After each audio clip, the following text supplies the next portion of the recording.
growing up. And so it was very clear how this process went.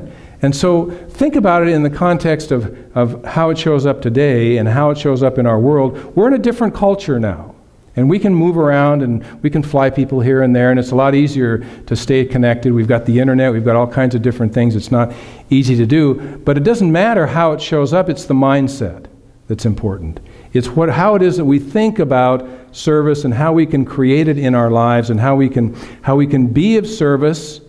And I believe very strongly that we cannot be in service if it is not good for everyone. That's not service. That's martyrism. And that's egotism. And that's trying to do something that perhaps we shouldn't do. So service is about thinking about our whole life, our whole experience, and how that's going to show up. And that takes a certain amount of wisdom.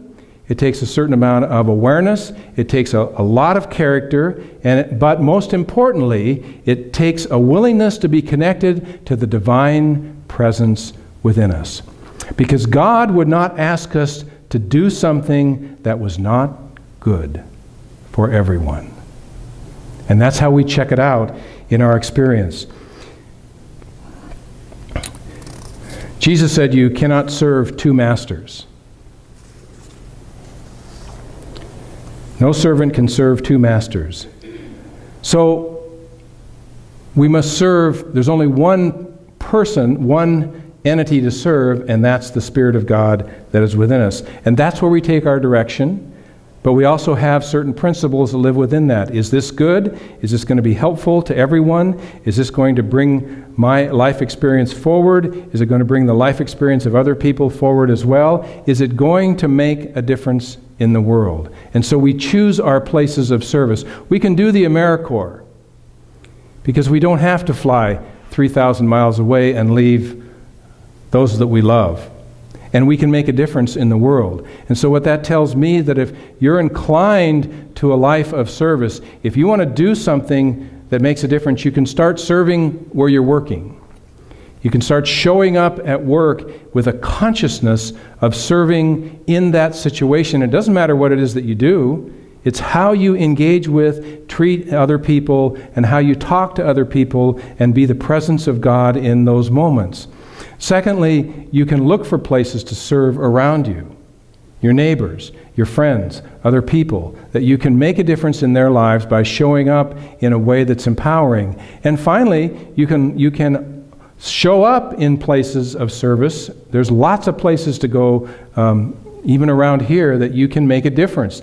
That, there's always places that need people who show up and are willing to bring their hands present. We have people in our church that serve the weed team. Last Sunday, that is an act of service. And it seems kind of simple, but it's hard work. It takes the vision of one person that shows up and says, this is important, and I want this to be accomplished, and so I'm willing to serve in this way and bring my heart to that experience. And those that are out there weeding seem to be having a great time. It's not something that I particularly enjoy doing, but I enjoy being a cheerleader, if I can, okay? And lots of other things. So we don't have to go to the edge of the Gobi Desert and live 2 years overseas to live a life of service. Service is simply giving what it is that you have to give for the greater good. I want to close with a very short poem that I wrote, called Serving, ironically. The shape is in the sculptor's mind. The work is to bring it into being. With hands connected to the divine, we are the artwork of God, shaped from a divine idea, brought into being for a reason to bring good. Serving is the art of bringing good into a world that needs it. God bless you.